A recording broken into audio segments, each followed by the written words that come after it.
Irmãos, que bom estar aqui, de verdade mesmo. É gostoso estar de volta. A gente, acho que fez 31 dias fora, 31 dias em viagem, ou 30 dias, 30, 31. E chegamos na sexta-feira, à noite. Tivemos tempo muito bom. Mas antes de falar disso, eu quero dizer, né, que essa igreja deu uma melhorada na nossa ausência, né? Glória a Deus, ó, só cadeira nova, piso novo. Eu ajoelhei aqui, eu já queria deitar, já abraçar o chão, já.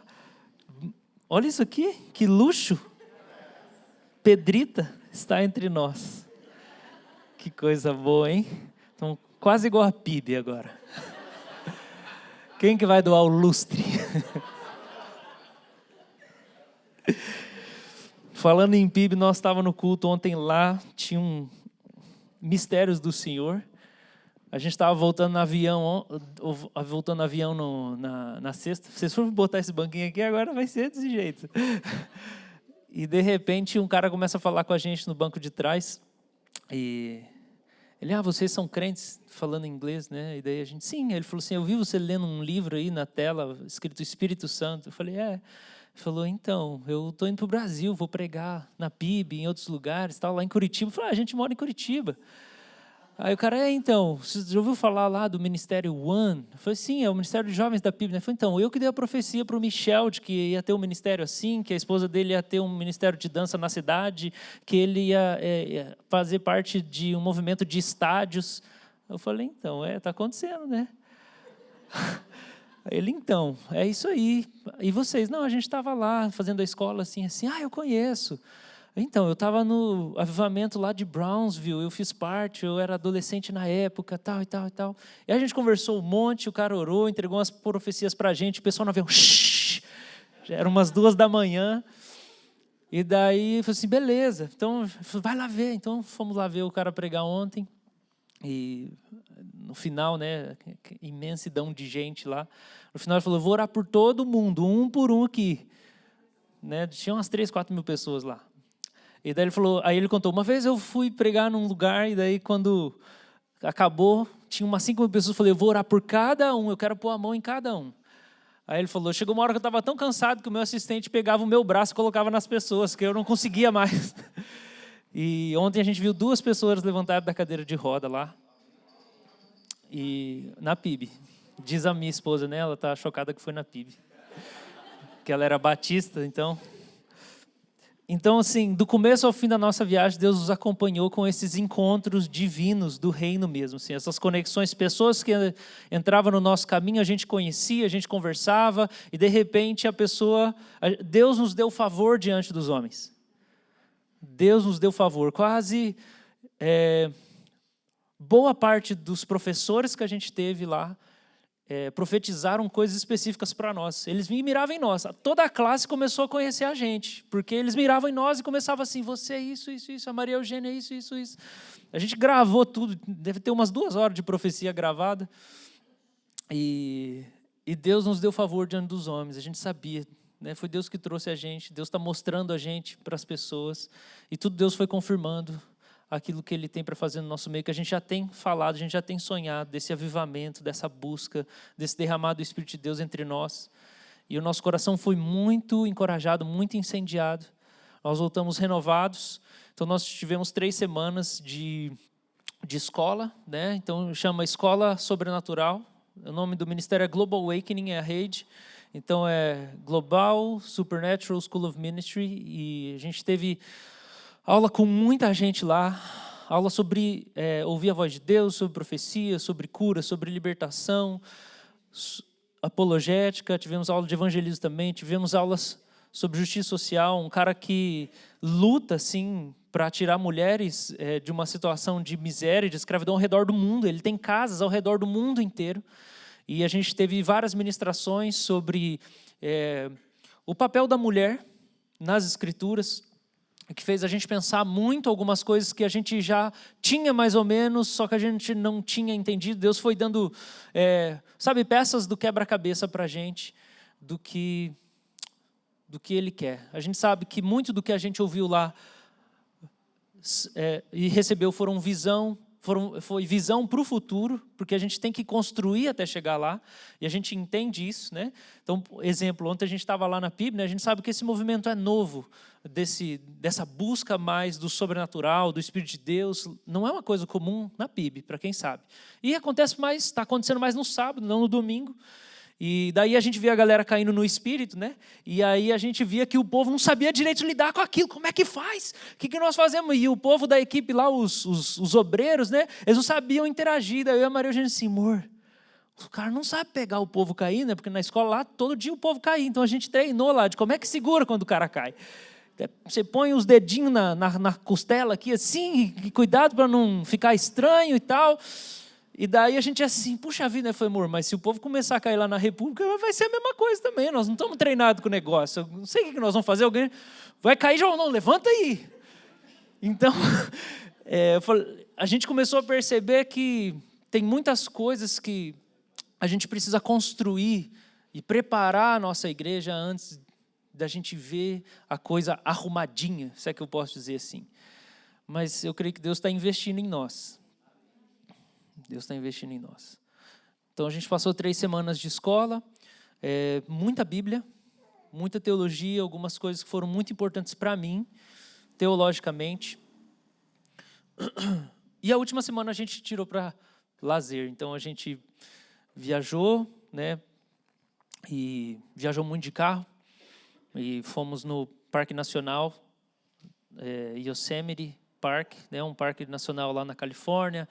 Gente, aquele troço é tão grande, a gente passou 6 horas dirigindo dentro do parque e a gente não viu tudo. Tem muita coisa lá, é um parque imenso. A Maria Eugênia falou que é tipo do Iguaçu. Nunca entrei lá dentro do Iguaçu de carro, né? Eu só fui na catarata e fui embora.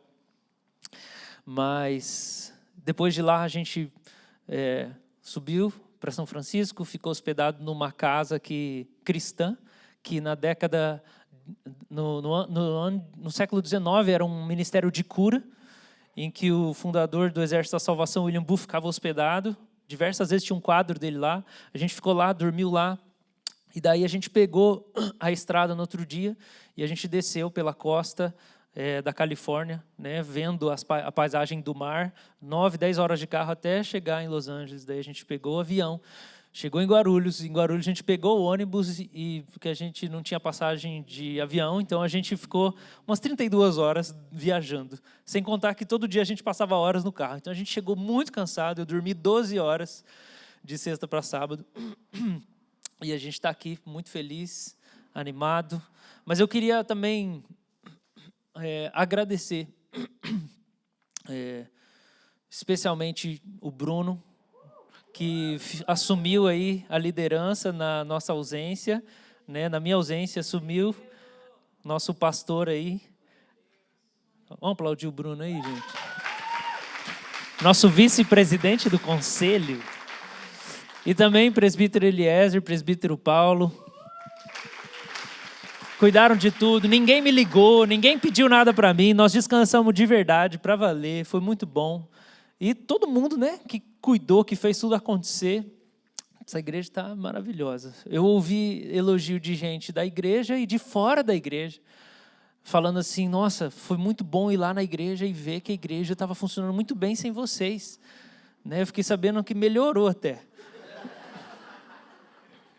Mas Deus quer a gente aqui ainda, então nós voltamos. Amém? Glória a Deus. Pode colocar ali, João.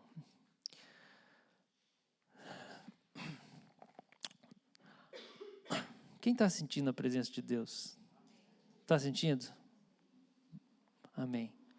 A gente não sabe o que Deus ia fazer na nossa volta. A gente tinha expectativa no nosso coração. A gente não sabe o que Deus vai fazer, mas a gente sabe que Deus já está fazendo. Numa das primeiras noites que a gente estava lá, o Senhor falou comigo um dia, Ele falou assim, o avivamento já começou. Ele já começou. O avivamento na República já começou. E ele é um avivamento, mesmo que ele seja pequeno. Se uma maçã é desse tamanho, ou se ela é desse tamanho, ela é uma maçã. Ela só precisa crescer e amadurecer.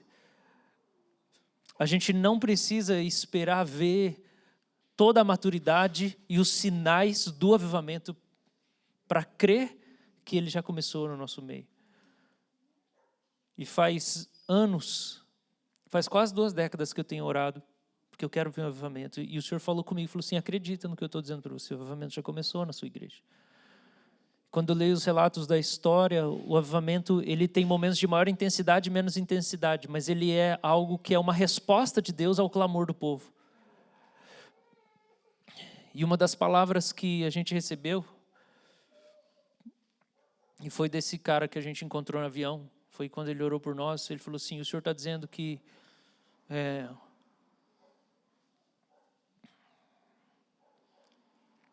você tem o favor dele. Vocês têm o favor dele, porque quando não tinha água, vocês continuavam buscando.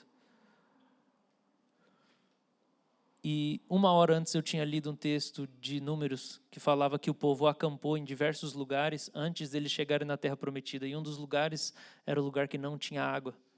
E lá Deus proveu água para o povo. Eu sei que a palavra que ele deu veio de encontro com o texto que eu tinha acabado de ler. E no momento eu lembrei, falei para a Maria Eugênia, eu falei muitas vezes, quando eu morava lá na igreja, eu e o Hector, a gente ia orar de noite, de tarde, e a gente sempre usava essa expressão, nós temos que cavar.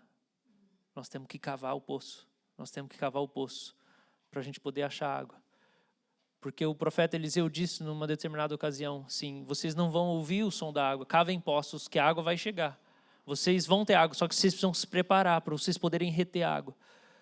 E essa palavra vem de encontro como resposta, Deus dizendo assim, quando vocês não tinham, vocês estavam buscando, vocês ainda acreditavam que vocês iam encontrar, e por isso Deus está respondendo, é tempo de Deus responder a gente. Nesse mês de julho, então, a gente vai interromper essa série sobre Sermão do Monte, e a gente vai ministrar uma série sobre o poder de Deus, eu vou compartilhar, a Maria Eugênia vai compartilhar, e boa parte do que a gente aprendeu lá, a gente vai ensinar nas terças-feiras de maneira mais prática e objetiva. Antes da gente ir, Deus já tinha colocado no meu coração para a gente fazer algo como uma escola ministerial na terça-feira. A gente já estava fazendo isso aos poucos, assim, tentando ensinar algumas coisas práticas. E eu acho que é tempo da gente fazer isso com algumas ferramentas que a gente ensinou. Agora eu sei de uma coisa, tem coisa que não adianta a gente ensinar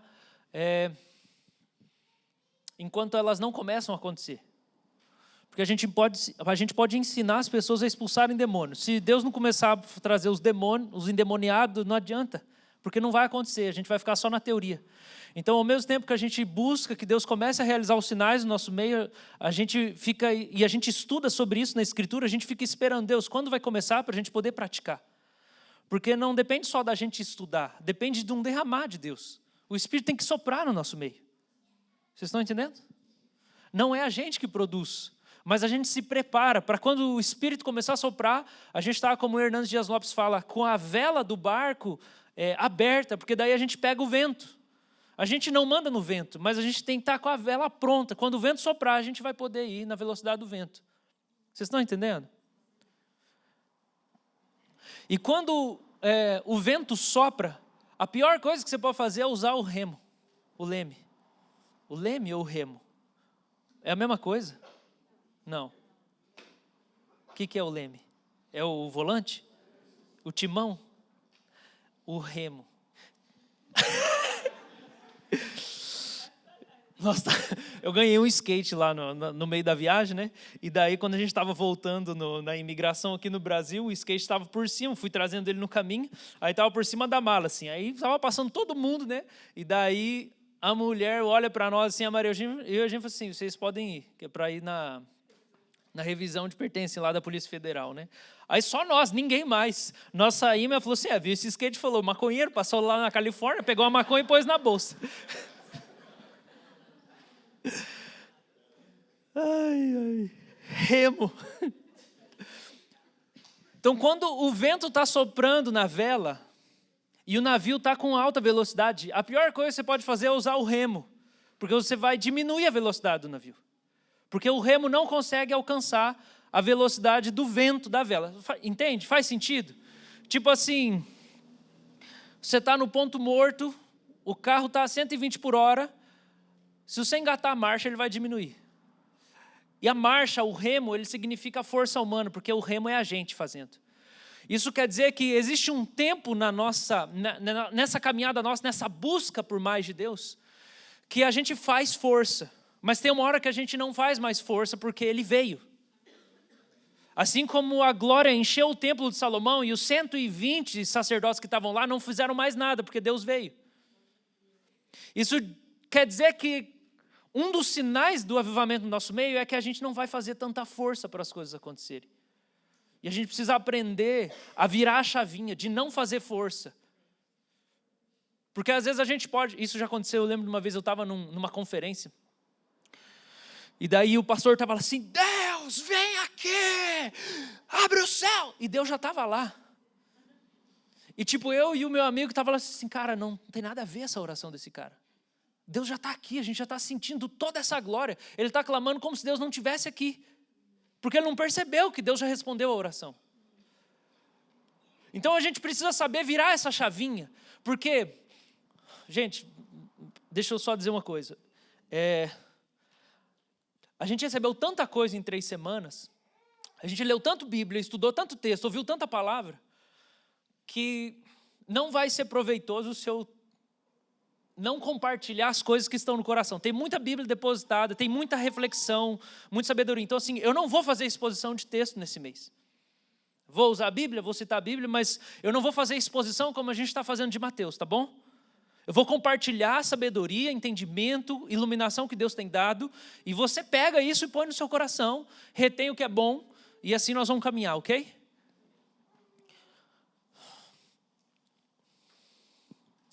Eu preparei um sermão, não sei se Deus vai querer usar ele.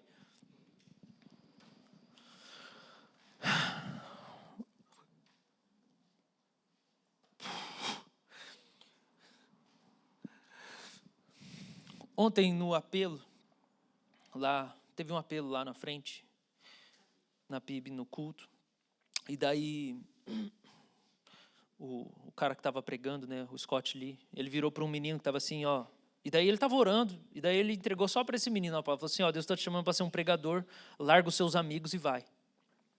Aí eu olhei para o cara estava chorando, ninguém orou com ele, falei assim, eu vou lá orar com o cara.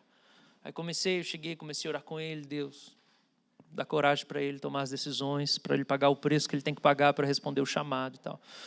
O rapaz estava chorando muito assim, daí ele falou para mim assim, ele falou, esses últimos 7 meses Deus tem respondido todas as minhas orações muito rápido e eu estou com medo. Eu acho que a gente está tão acostumado a não ver as respostas das nossas orações, que na hora que Deus começar a responder, a gente não vai saber agir. A gente não vai nem acreditar que Deus está agindo, que Deus está no nosso meio. A gente precisa começar a mudar a nossa postura diante de tudo isso que a gente está pregando e que Deus tem feito entre nós. Porque tem algo de Deus que já começou a acontecer. Mas se a gente não mudar nosso entendimento, a gente não vai participar disso. Lembra Josué e Caleb? Eles estão lá como espias vendo a terra. Eles olham para os desafios e eles não conseguem confiar na promessa que Deus deu. E daí eles falam assim, não, a gente não vai conseguir. Não, isso nunca vai acontecer. Eles olharam para as promessas, para os desafios e falaram, não, isso nunca vai acontecer com a gente. A gente não vai conseguir, olha o tamanho dos obstáculos, é muito difícil. Aí Deus fala, então vocês não vão entrar, porque vocês não creram. Só Josué e Caleb vão entrar na terra, só eles vão herdar a promessa. Presta atenção. A nossa vida tem muita dificuldade, sim. Seguir a Jesus tem muito desafio, sim. Cuidar de pessoas dá muito trabalho, sim. Mas a gente não pode ficar cego para as promessas de Deus. A gente não pode perder esperança por causa das dificuldades que a gente tem enfrentado. A gente precisa alinhar nossa fé, alinhar nossa esperança com a palavra que Deus tem dado para nós, com o que Deus tem dito que Ele vai fazer na nossa vida, no nosso meio, com os sinais do avivamento que já começaram entre nós. Uma das coisas que mais me bagunçou, foi quando eu entrei nesses ambientes de derramamento do Espírito Santo, de profecia, de cura, tipo assim, o tempo inteiro. E eu via que não acontecia comigo. E não acontecia através de mim. E daí o Senhor começou a mostrar que Ele precisava quebrar o meu legalismo. Ele precisava quebrar o meu legalismo. Pela confiança que eu tinha nos meus acertos da vida cristã. Pelo tanto que eu acerto na obediência, ou na oração, ou na leitura da palavra. E eu via que quando eu chegava nesses ambientes, e quando eu chego ainda parece que eu tenho muito mais resistência, eu tenho dificuldade de receber. Porque eu sou muito focado no meu comportamento diante de Deus. Eu estou assim, o que eu tenho que fazer? O que eu tenho que fazer? E não é nada disso, é graça de Deus. É graça de Deus. E daí a minha esposa, que não confia na vida devocional dela, ela recebe com muito mais facilidade que eu. Ela caiu umas 20 vezes lá no Espírito Santo. Teve visão aberta, viu um monte de coisa lá, chorava sem parar. Aí, num dos últimos dias lá, uma mulher lá, reverenda, Joanne Moody, ela estava passando na sala, e aí ela entregando profecia para cada um. E, gente, se você nunca viveu isso, quando alguém começa a entregar uma profecia na frente dos outros, o ambiente muda completamente. Todo mundo começa a chorar, nem é para você a profecia. Mas você está assim, meu Deus, Deus está aqui. E daí estava todo mundo chorando, estava chorando, só que eu choro daquele jeito, né? Vocês já viram, é assim que eu choro, né? Eu choro para dentro, vai cair na gota, assim. E daí eu estava lá, né? E daí as profecias e tal, de repente ela chega em mim, falou assim, você está pensando, quando que esse negócio de cair no Espírito vai acontecer com você? Você não precisa disso, Deus já está em você inteiro. Aí ela falou mais um monte de coisa que eu não lembro, está tudo gravado lá. Ela falou assim, Deus te fez um pensador, isso não é ruim, porque Deus te fez para mudar a mente das pessoas, por isso que você é um pensador. Ela falou, e Deus se alegra com a reverência que você tem por Ele, pela palavra dEle. E aí, enfim, ela ministrou um monte de coisa, daí chorei mais um monte, daí...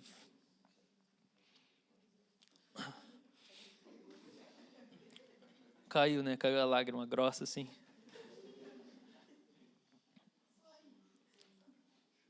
O lance é, se você cair, beleza. Se você não cair, tá beleza também. O que importa não é cair, o que importa é você receber o que Deus quer te dar. Porque o que importa é o fruto. O cair pode ser um meio, o que importa é o fruto que vai vir depois disso. Entendeu? Deixa Deus, é isso. O Espírito Santo, deixa Ele se manifestar como Ele quer. O que a gente mais quer é dar espaço para o Espírito Santo. Se for através de choro, que seja, se for através de riso. Eu achava muito estranho quando as pessoas começavam a rir nesses cultos de avivamento, o Micael, né? Já viu, já, né, Mica? Já riu também, né, Mica? Às vezes no louvor, o Mica solta umas, ha, ha, ha, ha. Até que um dia eu ouvi o testemunho de uma pessoa que ria. E daí a pessoa falou assim, eu tive depressão por 10 anos e eu não conseguia rir.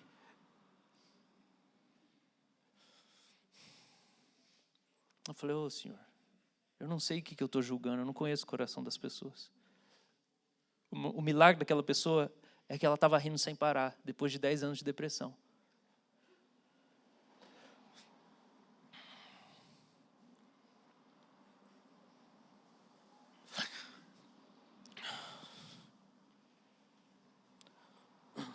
Pode passar o slide, João.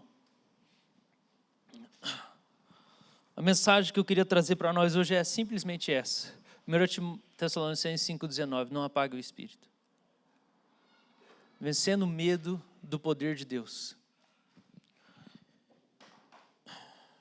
Eu quero falar algumas coisas para a gente poder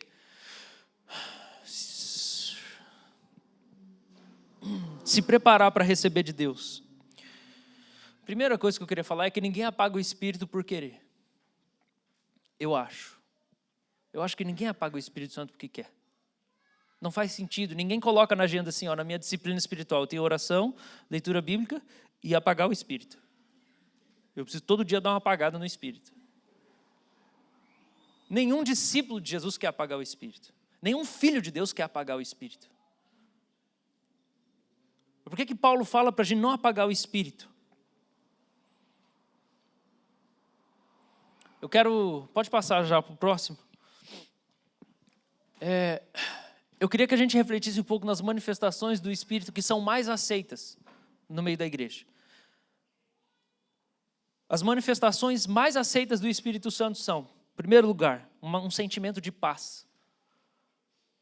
Todo mundo gosta de ir para um culto e sentir a paz, não é?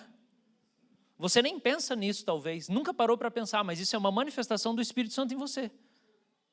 O Espírito está manifestando a paz de Deus no seu coração, que excede o entendimento. Porque de repente você está cheio de coisa na sua vida, só que quando você chega na presença, você esquece de tudo, você é renovado. Essa manifestação é muito aceita, não é? Ninguém tem problema com isso. Nenhuma tradição cristã, seja católica, seja ortodoxa, seja presbiteriana, seja quadrangular, assembleia, ninguém tem problema com a manifestação da paz. Outra manifestação do Espírito que ninguém tem problema é o sentimento de alegria.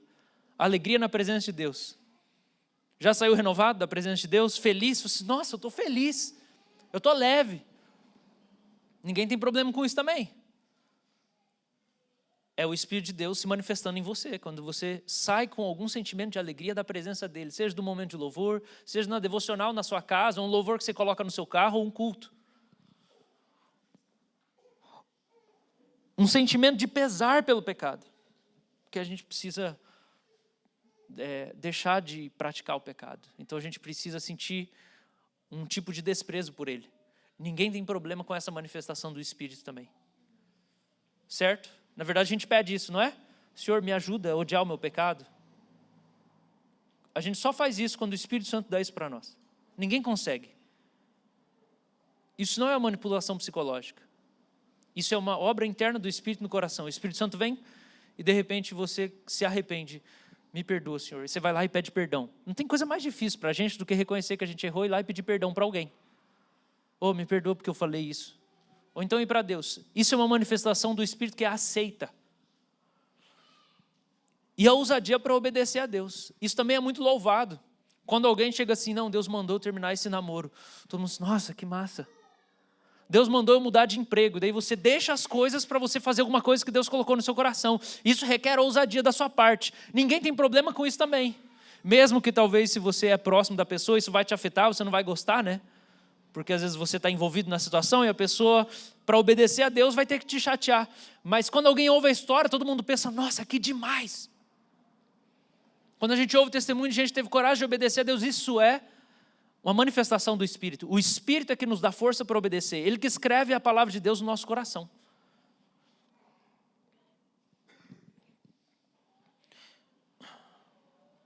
Então essas manifestações que eu acabei de citar, elas são essenciais para a vida cristã. Se a gente não tem essas manifestações,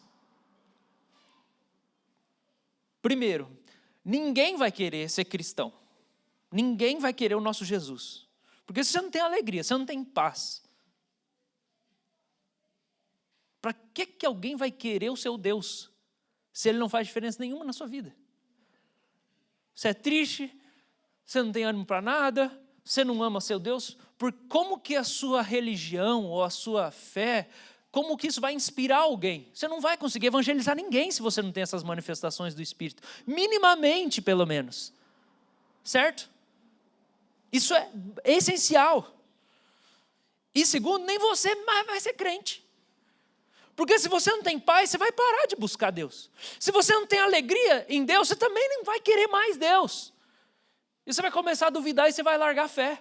Então as manifestações do Espírito, elas são essenciais para manter a sua fé, porque é essa chama da fé que Paulo está dizendo para a gente não apagar, é essa chama do Espírito, esse fogo do Espírito que ele acende em nós, que se manifesta dessas maneiras. São algumas das manifestações.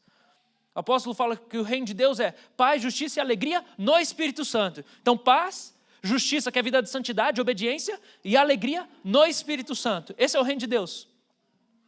A gente cantou hoje, vem o teu reino. O que a gente quer? A gente quer paz, justiça e alegria no Espírito Santo. A gente quer que o Espírito Santo manifeste em nós justiça, que é obediência pela palavra, obediência à vontade de Deus na nossa vida. A gente quer uma paz na nossa vida, a gente quer alegria na nossa vida. Por quê? Porque isso vai fazer a gente andar com Deus, a gente vai inspirar outras pessoas vão querer saber quem é o nosso Deus. E a gente vai viver na plenitude do Espírito. Amém, gente? Então a gente precisa da manifestação do Espírito, senão a gente vai largar Jesus. Essas são as manifestações mais básicas, mais simples.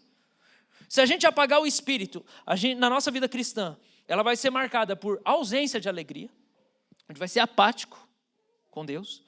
Nossa vida vai ser marcada por cansaço frequente, a gente vai estar sempre exausto para fazer alguma coisa para o Senhor, a gente não vai querer servir a Deus.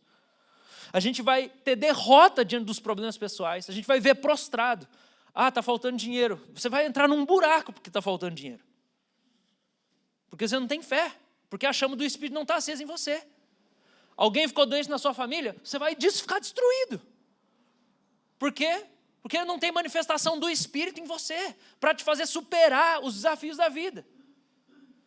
Isso é o mínimo da nossa vida cristã. A gente precisa dessas manifestações para lidar com o dia a dia. Você vai viver derrotado diante do pecado, se você não tiver essas manifestações básicas do Espírito. Paz, justiça e alegria no Espírito Santo. Amém, gente? Então isso é o mínimo para nós. Mas,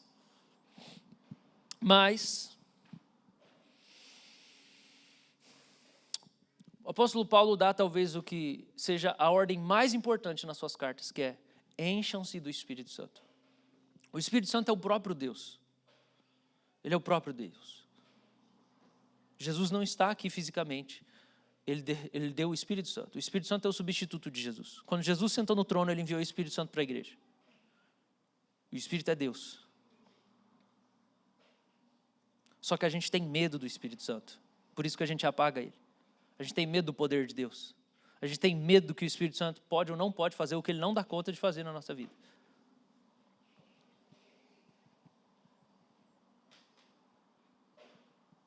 Existe uma palavra no Novo Testamento que aparece só em 2 ocasiões. Na situação de Marta e Maria, quando Maria manda Marta, fala: Jesus, você não vai mandar minha irmã vir me ajudar? E tem uma palavra grega ali, que só tem 2 vezes na Bíblia, tem nessa ocasião, que ela está dizendo assim: manda Maria vir pegar na outra ponta, para a gente ficar 50% no trabalho que eu estou fazendo aqui. Eu estou fazendo sozinha. Jesus manda Maria vir e me ajudar. Essa palavra me ajudar, é uma palavra que significa pegar no lado oposto. Então ele está falando: manda ela vir aqui, repartir essa tarefa que eu estou fazendo. Sabe qual outra vez que aparece? Nós não sabemos orar como convém, mas o Espírito nos ajuda na nossa fraqueza. Por quê? Porque o Espírito Santo vem para estar na outra ponta de qualquer coisa que a gente está fazendo. Essa outra ponta é como se a gente fosse carregar uma mesa muito grande e você tivesse carregado uma ponta. Você não vai conseguir mexer aquela mesa se alguém não pegar na outra ponta, no lado oposto. Então o texto, Paulo fala assim em Romanos 8, nós não sabemos orar como convém, mas o Espírito Santo nos ajuda. Ele vem do lado oposto e ele nos ajuda na nossa fraqueza. Por quê? Minha fraqueza é que a minha força só alcança uma parte daquilo que eu tenho que fazer. Eu preciso contar com ele. Eu preciso do Espírito de Deus para carregar junto comigo, seja qual for a mesa, o peso que eu tiver que fazer na minha vida. Ser mãe, ser pai, ser esposo, ser um bom funcionário, ser um servo de Deus, evangelizar, amar Jesus, amar minha família. Qualquer coisa da minha vida, eu não tenho força suficiente. Eu preciso que o Espírito Santo venha me ajudar a carregar essa mesa. É por isso que a gente precisa ser cheio do Espírito. Qualquer boa obra que o Senhor tem para nós, a gente não vai conseguir realizar sozinho. Qualquer ato de obediência, de justiça, que vai glorificar Deus, a gente não consegue fazer sozinho. Então a gente precisa parar de apagar o Espírito Santo na nossa vida. E a gente precisa tanto do Espírito Santo, né, gente? Em todas as áreas.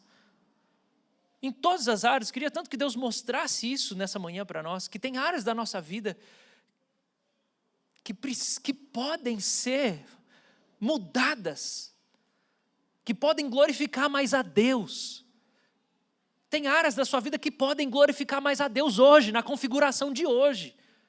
A gente fica esperando, não, quando eu sair desse trabalho, quando essa criança crescer, quando tal circunstância mudar, como se o Espírito Santo não pudesse agir antes das coisas mudarem. Então Deus podia ser tão mais glorificado na nossa vida já agora, se a gente apenas parar de apagar o Espírito Santo. Isso não tem a ver com os nossos métodos. Isso não tem a ver com, você precisa se render a Ele. Você precisa se render a Ele, você precisa parar de apagá-lo. O que é ter o fogo do Espírito aceso? Jesus Cristo ensinou para nós que o Espírito Santo é indomável, ele não pode ser controlado. Ninguém sabe de onde vem nem para onde ele vai. Assim é todo aquele que é nascido do Espírito. Isso significa que ter o fogo do Espírito aceso é saber que o Espírito é impetuoso e súbito. Primeira marca de ter o fogo do Espírito aceso dentro de você isso diz respeito a estar comprometido todos os dias com uma agenda oculta do Espírito. Presta atenção. Ter o fogo do Espírito aceso dentro de você é estar comprometido todos os dias com uma agenda oculta do Espírito Santo. Ele não fala para você tudo o que ele quer fazer no seu dia. Ele vai te falar na hora só. E muitas vezes a gente não gosta, porque a gente não quer sair do plano. Só que ele vem de maneira súbita, porque ninguém sabe de onde vem nem para onde vai. Jesus falou isso em João capítulo 3. Então, de repente, ele vê assim, dá essa blusa. Ô Senhor, essa blusa. Vai lá falar de Jesus para esse cara agora. Ô Senhor, mas eu não sei. Toda vez que você resiste, você apaga o Espírito Santo. A gente precisa obedecer ele na hora. Porque se a gente não faz na hora, não vai ter outra chance. A gente precisa entender isso acerca de Deus. Isso tem a ver com o temor de Deus. Se você não faz na hora, não vai ter outra chance. Aquela é a hora. Eu conheço um pastor, estava pensando nele ontem, ele me parte o coração. Porque ele teve a chance de viver um avivamento na igreja dele. E o avivamento começou a acontecer. Só que ele teve medo das consequências. Ele teve medo, e ele tinha 60% da igreja com ele. 60%. Só que o preço do avivamento ia ser a perda de algumas pessoas. Ele amou mais a glória dos homens do que a glória de Deus. O ministério dele nunca foi bom de novo. Porque a gente não escolhe que hora Deus vai mandar a gente fazer alguma coisa. Ele vai te dar força para fazer na hora que ele mandar. Se você falar, depois eu faço, pode ser que vai passar 10 anos. E o Senhor vem assim, agora eu vou te dar outra chance. Alguns de vocês sabem do que eu estou falando, porque isso faz parte da história de vocês. Vocês falaram, não, Senhor, espera só um pouco. Deixa eu enterrar primeiro os meus pais aqui. Então tá, então você vai ficar, porque eu vou continuar indo. Entende? O Espírito Santo é um rio em movimento. Ou você entra na água e vai com ele, ou aquelas águas vão passar. A gente não escolhe. É o kairós de Deus na nossa vida. A hora que Deus fala, vem, larga tudo e vem para missões, é a hora que Deus manda. Não é na hora que você quer. Ah não, primeiro eu vou me preparar, terminar a faculdade. Será que Deus quer que você termine a faculdade? Será que Deus quer que você termine a faculdade? Não, primeiro eu vou guardar um dinheiro, e daí depois que eu guardar o dinheiro, eu vou para missões e eu vou conseguir me sustentar. Será que Deus está mandando você se sustentar? Ou Ele está mandando você confiar, porque Ele vai levantar pessoas para te sustentar? Nós ficamos hospedados na casa de um cara que era skatista profissional, lá em San Diego. E ele era da Calvary Chapel, uma denominação, tradicional assim. E ele disse que um dia ele estava indo para um estudo bíblico e tinha um cara de fora falando sobre o Espírito Santo. E ele falou, tá bom, eu quero. E ele disse que ele fumava maconha, era crente, mas fumava maconha e tinha um namoro zoado. E um dia ele estava no culto cantando louvor que falava assim, tudo entregarei. E a música falava de rendição, rendição. E aí ele falou que ele pensou, naquela letra, e Deus falou assim para ele, você vai me entregar tudo? E daí ele falou, não. E daí ele falou, não vou cantar. Deixa passar essa música aí. Diz que chegou no domingo seguinte, Tava lá de novo, música de entrega. Eu entrego e tal. E ele falou assim, vou esperar passar esse louvor. Eu sei que é mentira. E daí ele disse que o Senhor perguntou para ele de novo, você vai me entregar tudo? E aí ele disse que dessa vez, Deus perguntou diferente. Que ele falou que o Espírito veio sobre ele e ele caiu no chão, começou a chorar. Ele levantou e falou, não vou entregar. Voltou para casa, disse que foi ter um tempo de oração. Ligou um louvor no rádio, foi sentar no sofá. Ele disse que antes de chegar no sofá, o Espírito caiu sobre ele caiu no chão, começou a chorar. Ele falou que ele gritou por 2 horas. Eu falei, por que você gritava? Ele falou, porque eu estava brigando com Deus, que eu não queria entregar. Minha empresa, meu namoro, eu tinha uma empresa, eu estava lá, tinha $40 mil, isso, tinha fechado um contrato, e eu fiquei 2 horas lutando igual Jacó, porque eu não queria entregar. Deus queria meu namoro, Deus queria minha empresa, Deus queria tudo. Só que ele me venceu no final. Aí eu falei, Deus, então tá bom. Quem apresentou esse cara para nós foi o Carlinhos, nosso amigo lá da primeira, pastor. E daí a gente ficou na casa dele lá. Ele que deu skate, deu dinheiro para nós, hospedou a gente. E daí o que aconteceu? Para ir rápido nessa história. Ele falou, Deus, eu vou entregar, mas assim, o senhor que tem que cancelar o contrato. No mesmo dia, o pessoal liga assim, o contrato foi postergado por causa disso, tá bom? Ele falou, então quer dizer que o contrato foi rescindido? Ele falou, tá bom, senhor, então beleza. E aí, ele andando assim, fazendo as coisas do dia, e Deus começou a falar com ele, dá o seu carro para tal pessoa. Aí ele pegou e deu o carro. Aí ele ligou para os caras da empresa e falou assim, eu estou fechando a empresa. Os caras, como assim? Eu estou fechando a empresa. Aí o namorado dele falou assim, o que você está fazendo? Ele falou assim, eu vou seguir Jesus. Ele falou assim, então eu não quero namorar mais com você. Tá bom. Ele perdeu tudo que Jesus tinha pedido para ele entregar. Ele não fez força, ele só tinha... Quando ele disse sim, Deus foi promovendo as coisas e ele só teve que ir rendendo. Ele falou que ele deu mais de $1 milhão. Porque depois que ele deu isso, ele começou a ganhar dinheiro do além, assim, tipo, do além mesmo, do além.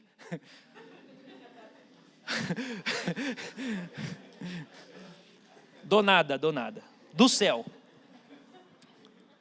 Antes que o povo ache que nós estamos mudando de religião. O cara, ele disse que as pessoas chegavam e davam grana para ele. Ele falou que ele deu 16 carros. Por quê? Porque ele deu o que ele tinha, só que daí vinha alguém e dava outro, e Deus falava, dá esse. Aí vinha alguém e dava outro, ele falava, dá esse. E ele ia dando.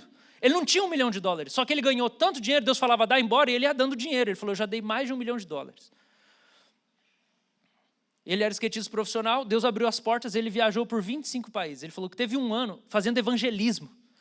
Ele pegava, Deus providenciou tudo, material de skate, ele ia para os países muçulmanos, hindus, e ele dava skate para os hindus, para os muçulmanos, e ele ensinava skate, e ele evangelizando o pessoal.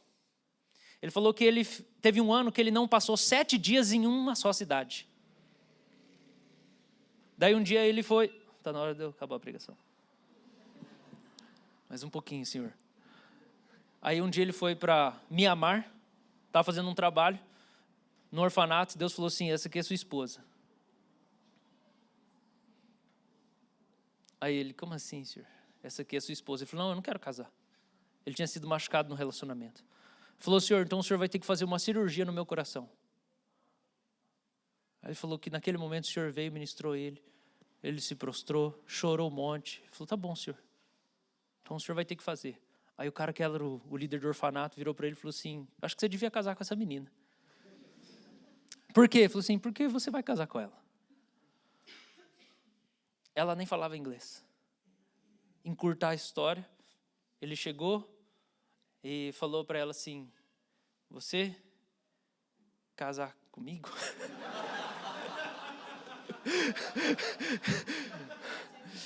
Ela tinha 17. Aí ela falou assim, peraí, vou orar. De noite ela falou assim, Deus, se o senhor quiser que eu case com ele, ele vai me dar um anel.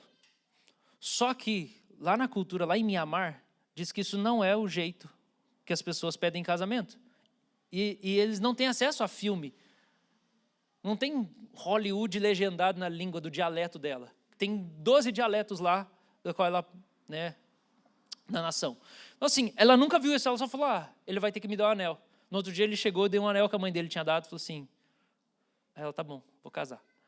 Ele foi embora, pagou a aula de inglês para ela 7 meses, ele continuou fazendo missões, depois ele voltou lá, o pai dela era pastor, abençoou, eles noivaram, enfim, eles casaram. Nós chegamos lá, ela estava falando inglês já, né, amor? Com as crianças, mas a gente foi profundamente impactado pelo testemunho dele. Nunca vi uma pessoa tão generosa. Dele falar assim, que ele estava na rua, Deus falou assim, então paga para essa pessoa um café da manhã. Ele tinha só $30 no banco. Aí ele ia lá e pagava. Aí falou assim, volta amanhã que a gente come de novo. Só que ele não tinha dinheiro. E daí ele, tá bom. E daí o cara vinha, ele chegava e falou assim, tá bom. Ele passava o cartão, vamos ver o que vai acontecer? Aí ele falou que passava o cartão, ele pagava as coisas. E daí ele entrou, foi no computador, foi ver. Na hora em que ele passou o cartão, entrou exatamente o valor na conta. E ele falou que isso aconteceu vez após vez, após vez, após vez, após vez, após vez. Ele não tinha dinheiro, ele ia lá e pagava, o dinheiro aparecia na hora.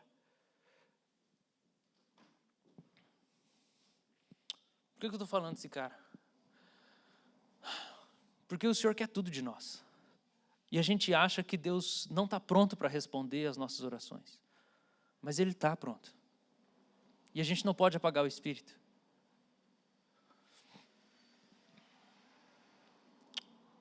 Ter a chama do Espírito acesa diz respeito a estar comprometido todos os dias com uma agenda oculta do Espírito Santo.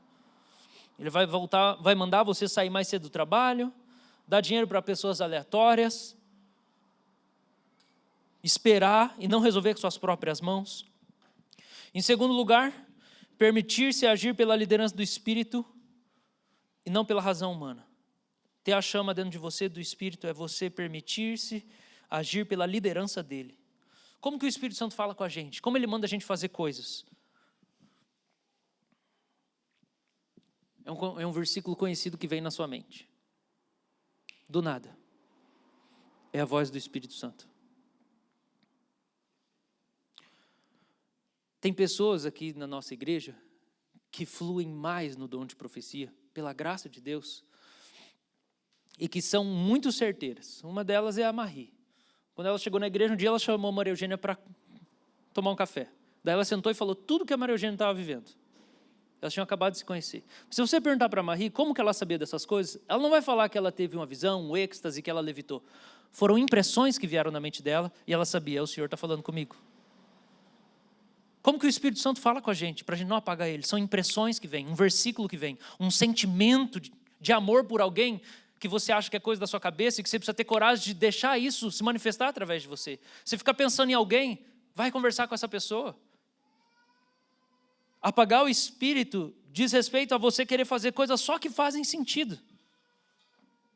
Imagens que vêm na sua mente.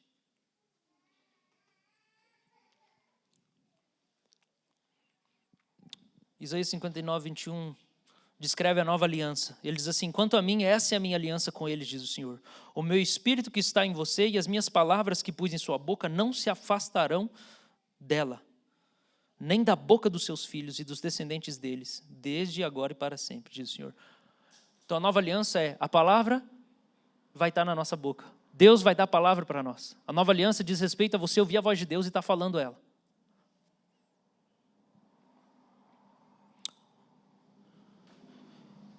Pode passar para o último slide. Por que que a gente apaga o Espírito? 5 motivos porque eu quero orar por vocês. Primeiro, porque pessoas estagnaram espiritualmente. Se você não tem fome de mais de Deus, você vai apagar o Espírito. Se você chegou num momento da sua vida cristã que você acha assim, eu já estou bom aqui já, agora é só manter. Você não está com desejo demais, você estagnou. Você vai apagar o Espírito. Porque você não vai permitir que a chama cresça. E Deus não é estático. É uma relação. Ele quer sempre mais de você. Ele quer sempre se dar mais para você. Se você estagnou, você não tem vontade de Deus, você não tem fome de Deus, você vai apagar o Espírito, você já apagou. Segundo, você não estuda o Espírito na Escritura, nem a presença na experiência. O que eu quero dizer com isso? Muitas vezes,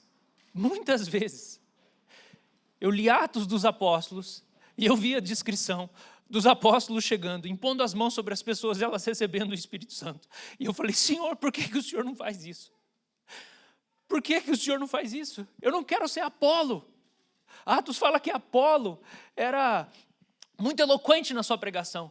Só que depois que ele prega e evangeliza, o apóstolo Paulo chega lá em Corinto E o apóstolo Paulo pergunta assim, e aí, vocês receberam o Espírito Santo? Eles falam, nós nem sabemos que tinha o Espírito Santo. E muitas vezes eu chorei nesses textos falando, Deus, eu não quero dar só pregação para a igreja. Eu quero o poder do Senhor. E daí, porque eu já tinha chorado em cima desses textos e eu nunca tinha visto isso acontecer, quando eu comecei a ver isso acontecer, eu não fiquei escandalizado. Porque eu falei, é isso que eu estou orando faz muito tempo para acontecer. Por que a gente apaga o Espírito? Porque a gente não estuda o Espírito Santo nas Escrituras e não vê como ele se manifesta. Pedro está lá orando, de repente tem uma visão estática. Se você não conhece como o Espírito Santo se manifesta, você não está aberto para essas coisas acontecerem na sua própria vida. E a segunda parte é você não estuda o Espírito na experiência, a presença. O que isso quer dizer? Isso quer dizer que quando você está em uma reunião, seja numa reunião de oração, num culto, você está assim, tentando captar, afinar, sabe? Colocar na mesma sintonia o que Deus está fazendo aqui nessa reunião hoje. O que está acontecendo aqui? O senhor quer que eu ore por alguém? O senhor está tocando alguém aqui? Qual é a ministração do céu aqui? O senhor está ministrando arrependimento? O sentimento é de arrependimento? É de afirmação? O senhor quer fazer milagre aqui? Deus, o que está acontecendo aqui? É estudar a presença. Ontem a gente foi lá no culto e daí o Scott Lee começou a ministrar. Falei, amor, eu quero ficar perto, quero ver como ele ministra. Eu quero estudar a presença. Ele chegou... tinha 3 pessoas de cadeira de rodas, só 2 levantaram, porque ele chegou na primeira, ele orou pelas pernas da mulher, eu estava atrás assistindo, ele falou assim, vamos, dá a mão e levanta. Sei que o pastor Wallace teve uma experiência dessa uma vez. Dá a mão e levanta. Daí ela foi, saiu um pouquinho, ela voltou, ele falou assim, você precisa tratar com medo, você está com medo. Vamos, levanta. Ela foi para frente, voltou, ele falou assim, eu vou orar por todas as pessoas, trate o seu medo com o Senhor aqui. Depois eu volto para orar por você. Porque todas as vezes que Jesus curava alguém, ele falava assim, agora faz uma coisa que você não pode fazer. Você tem que pôr à prova. Você tem que crer que Deus fez. E daí você vai testar. Tenta fazer o que você não conseguia fazer antes. O que Pedro fala? Levanta agora. Lá em Atos capítulo 3. Aquele cara consegue levantar, gente? Não, ele é aleijado. O cara precisa acreditar que Deus está fazendo alguma coisa e testar. A fé sem obras é morte, você tem que reagir. Eu quero ser um estudioso da presença. Você precisa estudar a presença. Como é que o cara ministra? O que acontece? Se você não for uma pessoa que está querendo isso, você vai apagar o Espírito. Terceiro lugar, pessoas apagam o Espírito porque elas não gostam de algumas manifestações do Espírito. Não gostam. Porque são meio esquisitas. Agora a gente tem que entender, nós temos carne. Nossa carne é inimiga de Deus. A gente se sente incomodado com Deus mesmo. Porque Ele não entra na nossa caixinha. Então quando o Espírito começa a se manifestar, a gente tem 2 opções. Ou a gente apaga ou a gente vence a nossa carne e deixa Ele nos guiar. Eu lembro de um culto que a gente estava lá no porão e um cara começou a orar em línguas. E eu estava buscando muito isso naqueles dias. Era um cara de fora que estava no culto. Ele começou a orar em línguas. A presença de Deus estava muito forte. Eu falei, pode parar. Eu achei que ele estava chamando muita atenção. Passou 2 dias, eu fui orar. O Senhor falou assim, você me apagou. Você está pedindo, eu estou dando e daí você me apagou. Aí eu fui atrás do cara. Falei, cara, me perdoa. Me perdoa. E pedi perdão para o Senhor. Na outra semana não aconteceu de novo. Porque não é na hora que a gente quer. É na hora que Ele quer. Tem coisa que a gente não gosta. Mas o culto não é para nós. Quarto, a gente não acredita que seja a verdadeira manifestação. Então tem gente que fica assim, não, isso aqui é coisa da minha cabeça. Presta atenção. Se a sua perna amolecer e você cair no chão, não foi você. Agora não tenta cair.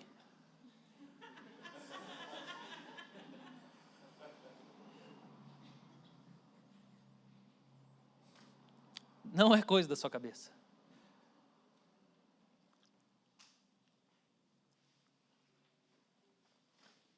Se você não tem fé, você vai achar que não é Deus.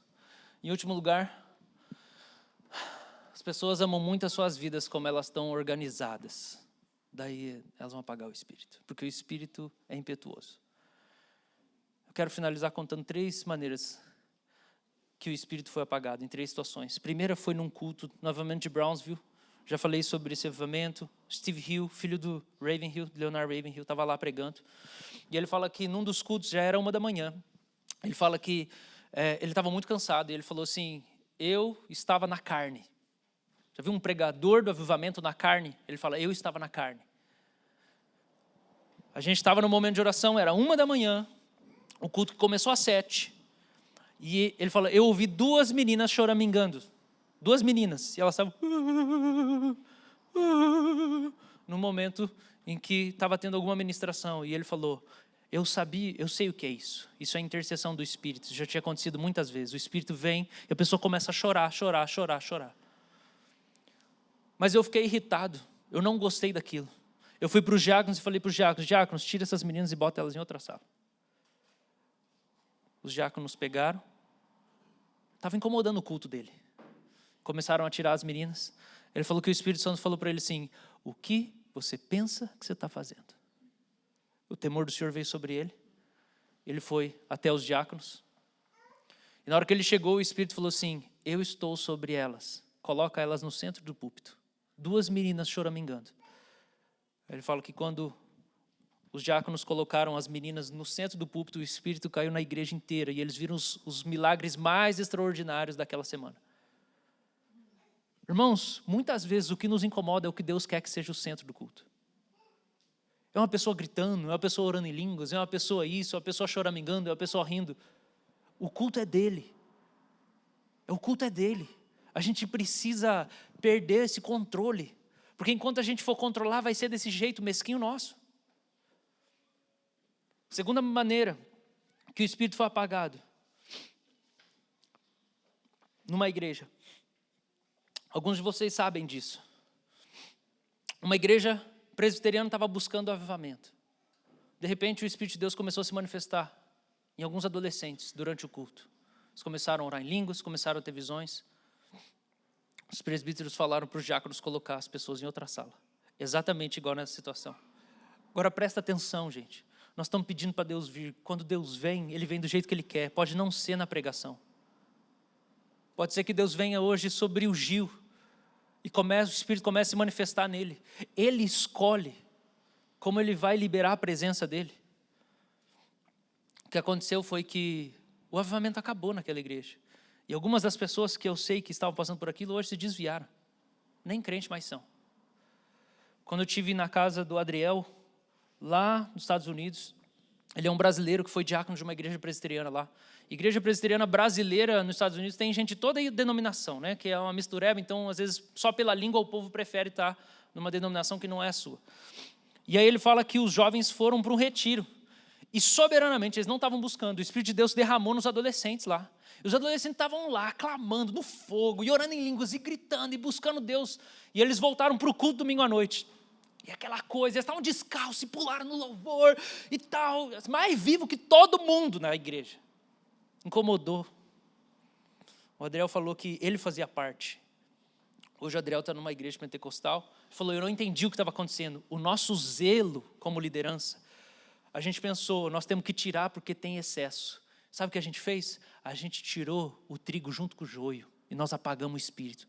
Todos aqueles adolescentes se desviaram e vários deles se tornaram homossexuais hoje. Jesus fala para a gente não tirar o joio antes da hora. Quando o avivamento vem, a gente precisa esperar o fruto aparecer. Eu quero orar. Quero orar para que o Senhor se derrame aqui no nosso meio. Talvez o Espírito de Deus já está ministrando algumas pessoas. Talvez algumas pessoas já estão sentindo essa presença de Deus. E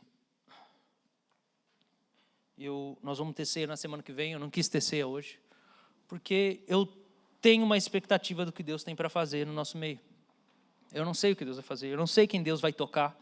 Eu não sei se Deus vai fazer as coisas do jeito que eu tenho visto acontecer, mas eu creio que Deus quer se manifestar aqui. E eu queria que a gente deixasse o Espírito de Deus ministrar o nosso coração, nos tocar agora.